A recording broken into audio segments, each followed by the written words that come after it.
Međutim, веліше питаю, як буду робити під час поліційного часу, бо teraz trvá od 17 po 5 hodín ráno a najvyššie i väčšie prešírenie. Toto ohromnú robotu nemôže zrobiť od rána po 17 alebo 13 hodín, jakže najavuje, že by mohla byť prešírená policijná hodina. Toto pitanje nie nové i Ministerstvo poljoprivredy už objavilo telefon i mail, na ktorý poljoprivredníky môžu prijaviť splánované poľské roboty. Ale plánované, že došľobozenie bude jednokratné, co znači za jednu noc. Poneže u Srbiji jest 500 000 registrovaných i iščeteľov neregistrovaných gazdovstva.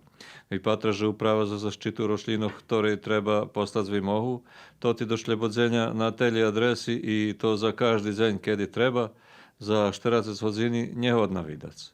Problem i u planovanju času, bože u výmohy muši navesti točni datum, a to u poljoprivredi pre nepredvidljivu chvíľu často nemož točno odredziť. Preto veľi združenja poljoprivredníkov od Ministerstva poljoprivredy vymáhajú, že by prinieslo uredbu, u ktorej by počas prozriadového stanu každý poljoprivredník, ktorý ide na poľo, na traktoru, vozil drahový nálog, so ktorým by opravdal východ zo obisca počas policijnej hodiny.